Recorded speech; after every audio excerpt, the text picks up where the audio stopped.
Hey guys, welcome back to Clownfish TV. This is Neon. I am here with Geeky Sparkles. Hello. And Rolling Stone, which used to cover music, has decided to weigh in on the Snyderverse years after the fact. Yeah, why does it matter now? Years after the fact, they put out a hit piece, I guess it was what, last night? Yeah, it was yesterday. This Tatiana Siegel put out a hit piece which has made the rounds, claiming that Zack Snyder was involved in purchasing bots or something to game the Snyderverse to get Warner Brothers to greenlight his director's cut. Here's the thing. I would be more surprised if you told me there were no bots involved because it's Twitter and most of Twitter is bots. That's a given. So you would be hard pressed to do anything without having fake accounts involved. However, this big number, whopping number of fake accounts, 13%. 13%. Yeah, that's how obviously the whole thing's the lie. 13%. Yeah, I mean, let's not forget that when the Snyder Cut dropped, it actually crashed HBO Max. Let's not forget that a lot of people put a lot of money into trying to get this movie made. Now, we were not part of the Snyderverse movement, just to be clear. We did do a review of the movie. We said that it made a hell of a lot more sense than the theatrical cut. It did. It was much better that way. But we've even got Ray Fisher saying that this was a contrived hit piece. I want to know what the hell is going on that journalists now are trying to roll the clock back to 2018, 2017 and start dredging up a bunch of shit that nobody cares about anymore. It's over. It's done with. They already moved on from the Snyderverse over at Warner, and they fired Ann Sarnoff, but that's another story. This has nothing to do with it. It almost comes across as this Tatiana has a personal beef with somebody involved. Or one of the other people she's writing about have a beef with somebody involved. Yeah, it does feel like there are a lot of journalists now that are making the rounds, bringing up a bunch of shit. You know, Gamergate again, Last Jedi again, and oh yeah, speaking of the Last Jedi, remember that was bots too. That was Russian bots too. But that was back in 2018. To bring this up now is fucking weird. You know what's funny to me? People that are these like Rolling Stone and stuff that are making these articles now are the ones saying that Twitter's not all fake. Yeah, right. Elon Musk is lying. Elon Musk is a liar. Yeah, it's not that funny. Rolling Stone barely talks about music now. It's all clickbait. Now, I thought this was interesting. This was in my inbox this morning. Rolling Stone, back-to-back emails. The first one was the Snyder Cut story. And the other one was, please, please, please subscribe to our magazine. Keep journalism going. Well, journalism's up for debate here, but no, I don't want to. But award-winning journalism. What's funny to me is basically, we'll look at the article, but basically what they're mad about is they said that Zack Snyder personally was involved in like paying for bot accounts and things to try to make it look like the Snyder Cut, at least the Snyder Cut thing was bigger than it was.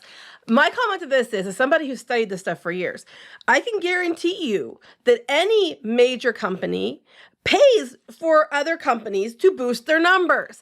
They do it on Twitter all the time. You'll find any celebrity, any studio, any journalistic magazine like the Rolling Stone, which we're going to look at in a minute, are full of fake accounts because they literally pay for them to try to make it look like they're bigger than they are. I would like to see these independent fact checkers and the ones who found all these fake, 13% of fake accounts, do an audit on Rolling Stone. Because I'll show you some proof about that here in a few minutes. But anyway, let's look at the article first. Okay, so, before we get into it any further, please subscribe. Please subscribe for more pop culture news, views, and rants, guys. Over 272,000 subs, almost 273. Woo! Thank you for the support. We have talked about the Snyderverse a little bit, mostly the drama around it. Yeah, that's what we cover. This is about the drama, not about the Snyderverse itself. And we do talk a lot about pop culture journalists attacking fandoms for clicks. Right, hypocrisy. And this has been going on for years, and it's starting to kick up again. And my own personal theory is that a lot of these journalists know they're going to be out of work soon, so they're trying to stir up as much shit as they can before they get gone. Well, I don't have it pulled up, but I checked the numbers on a couple stat sites, and Rolling Stone's numbers 2 months ago were much higher than their numbers were today. They don't cover music anymore. I subscribe to Rolling Stone. They do have some. But a lot of political shit. It's all politics and shit. Like Rolling Stone, the top stories used to be like, hey, U2's got a new album coming out and we're going to force you to download it on your iPhone. And now it's all like Trump, Snyderverse, Trump, toxic fans, January 6th. It's like, this is Rolling Stone. Rolling Stone.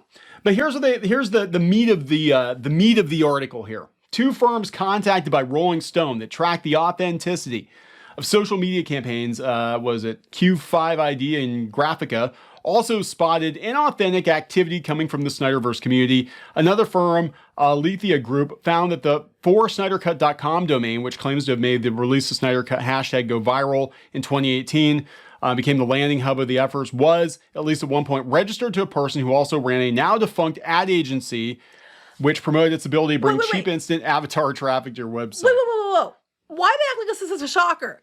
All the media companies do this. They all hire these agencies to boost it. When you have something trending on the side that's from like Disney or something, a lot of the times it's not organic. I can tell you for a fact they use this with like DreamWorks and shit. Yeah. We see this all the time. This is actually this like 101 stuff you use when you're promoting anything. So this doesn't violate anything. It's in no way, shape, or form surprising in any way. No. Rolling Stone, I guarantee you, does it themselves. So do a lot of every movie studio, 100% does this. We're going to get there because Rolling Stone is failing miserably on Twitter. Nobody's interacting with them unless they boost their posts. And I think that is what is going on here. Mm-hmm. They need traffic. Well, did you see above this real quick, though? It said here, they're talking about, they're in the public filings, they're talking about the estimated percentage of daily accounts, but why Snyder had scores of authentic flesh and blood fans. The real stands were amplified by a disproportionate number of bogus accounts, 13%. Or it could have been, just hypothetically speaking, it could have been somebody at Warner. They'd already made the decision to go through with this, and they wanted to make sure that people knew that this was coming, and it was a big deal. But they keep trying to vilify it like this. It's oh, how dare you? It's this horrible, manipulative tactic that they all do, including Rolling Stone. I guarantee you, Rolling Stone does this. They're blaming Zack Snyder. Now, here's where it gets really tricky. They are accusing Zack Snyder of manipulating the release of Snyder Cut hashtag himself, and they could get sued if it turns out that it's not true. But even then, so what if he did? They all do it. They all do it. It's a typical Hollywood tactic. It's a typical media tactic. Everybody does this. I don't understand. And water is wet. And it's a day that ends in Y. So fucking what? And why now? So they said Rolling Stone spoke with more than 20 people involved with both the original Justice League and Snyder's Cut, most of whom... Who are these people? Yeah, who? Most of whom believe that the director was working to manipulate the campaign. People who didn't want to work on it. Snyder claims if anyone was pulling the strings on social media, it was Warner Brothers trying to leverage my fan base to bolster subscribers. One source maintains Zack was like Lex Luthor wrecking havoc. But they don't say which source it is. They don't say what their job was or what their relationship is. Then they're talking about the hashtag drop. Well, of course it's going to drop after a period of time. Every hashtag comes and goes. Wait, it dropped to it. It was 1 million tweets for a day, and it dropped to 40,000. Well, wait. Basic math here. If you're claiming that 13% of the accounts were fake, yeah, that would 1 million tweets would that to 40,000. That's way more than 13%. It's just because everybody watched it and like we got what we wanted. Yay! Why the hell are we talking about this 4 years later? It doesn't matter. After the Flash, I hate to say it, but I think the Snyderverse is dead, especially with David Zaslav. I think he's going to push the reset button on the whole DCEU. Right. It's over. It's done with. Oh, yeah, because back in 2018, these websites used to get a shit ton of traffic off of Snyder News, off of Gamergate News, off of Comicsgate News. That's why they're doing it. Last Jedi, all this shit. It's basically what they usually do. Let's hurry up and use these buzzwords to try to get some attention. But the things that they're getting mad about, it's just like, and 13%. So Ray Fisher, who fought hard to be, have his role expanded, obviously in the Snyder Cut, and he was very salty about Cyborg being whittled down to just a sidekick in the theatrical release. He flat out said he thought it was a contrived hit piece. So he's out there being like, "This is a bunch of bullshit. This isn't what happened."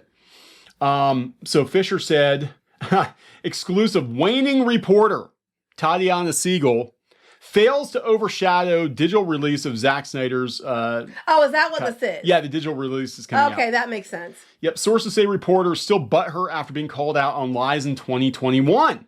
Yes, well, here's the thing. She was at the Hollywood Reporter until like the end of 2021, and now she's over at Rolling Stone. You look at her story, she does a lot of things on Warner, on Superman, on Zack Snyder, like all the time. Like there's clearly some kind of, agenda she personally has involving, those things. Yeah. So this is funny, yeah, because Ray Fisher called her out, I guess, last year. Please, yeah, Hollywood Reporter. She was at the Hollywood Reporter. She was a Hollywood Reporter. Please fix this article immediately and check your sources.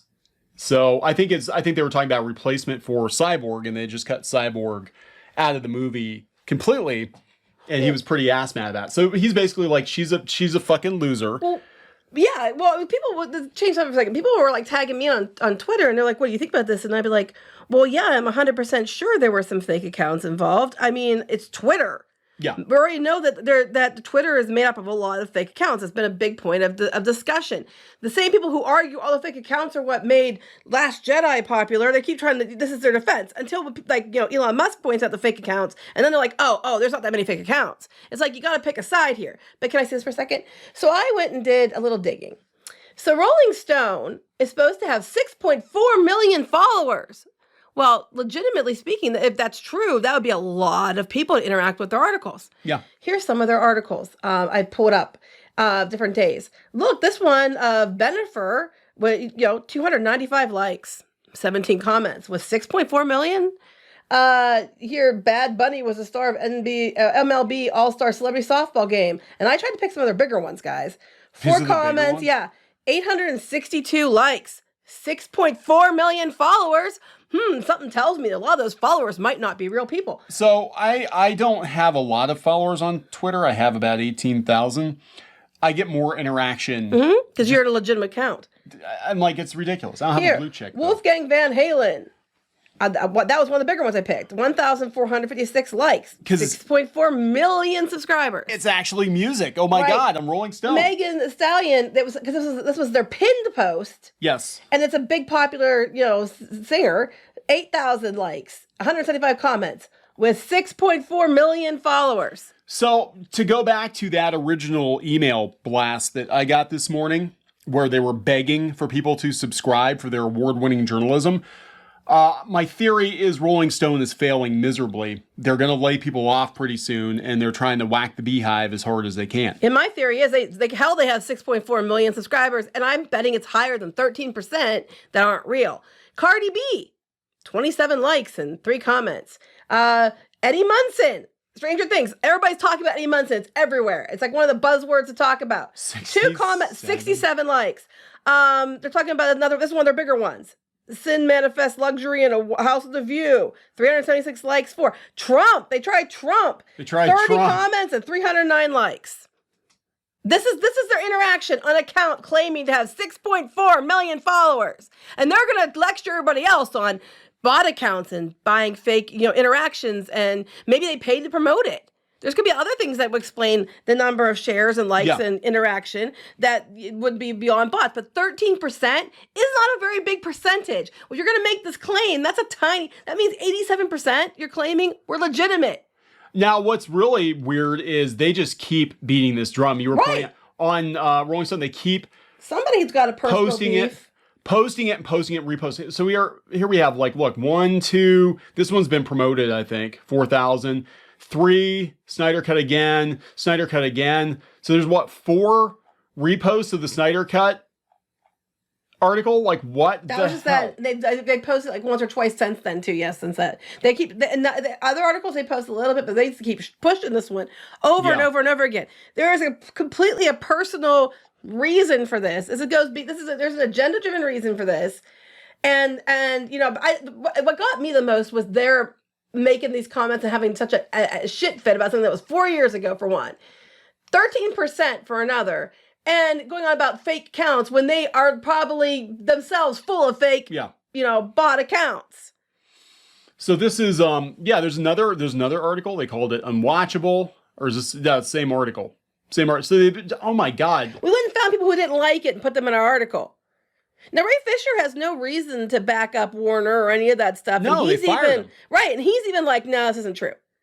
Yeah, and then they're trying to stir up shit between him and Jeff Johns. Oh, yeah, that was how I found out about it. I'm like, what the fudge? So these journos are trying to roll the clock back to 2018 because that's when they were making bank off of nerd outrage, and they don't know what to do because the recession is coming. A lot of them are getting laid off. A lot of these blogs are going to be shut down completely, and they're flipping the fuck out. Is what's going on. That's the only thing I can think of. Like we're seeing it all over the place. Like, let's talk about Gamergate for the first time in 5 years for no reason, unprompted. Right. It's just, this is what they're doing. But that's what we're talking about. I mean, like, honestly, you know, we weren't ones pushing the Snyder Cut. So you can't be like, well, you're just part of the Snyder Cut people. No, you weren't. No. We were not. The Snyder Cut movie is better, though. But we're just calling out the blatant hypocrisy and bullshit. The Snyder Cut was released, or when they announced they were releasing it, my reaction to it was like, huh.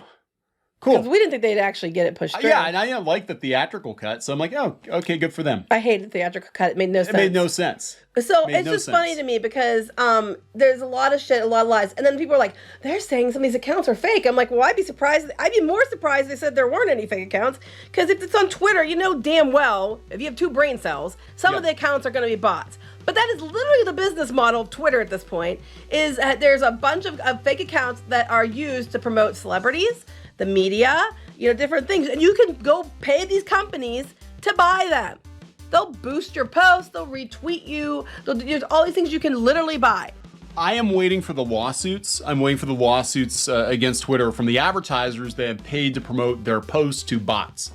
Look at all the interaction you're getting, and you're basically paying to promote to bots. Yeah, pretty much. I mean, but I love how it's Schrodinger's bots, because they don't exist when it comes to Elon Musk, but they're causing all this drama when it comes to things they don't like in pop culture. Yeah, they're like, Elon Musk is looking for any reason to get out of the Twitter deal, and he's a liar. And then all of a sudden now it's like, oh, but the bots with the Snyder Cut and The Last Jedi. They got millions of likes on the one thing that went trending, but they only had 13% of those were fake. Well, clearly that means that it was all manipulated. 13% of million. Yeah, Rolling Stone, your time, it has come. I mean, you're past your prime. You're 20 years past your prime. It's over. Just call it a day. You get the most interaction when you stick to things you're known for. The music articles actually get, because that's why people subscribe. People subscribe to Rolling Stone for articles about the music industry. Go back to that. Go back to that. Go back to that. And send Tatiana back to the Hollywood Reporter. All right, we're gonna wrap this up. Yep. Please subscribe for more pop culture news, views, and rants, guys. We'll talk later. Bye.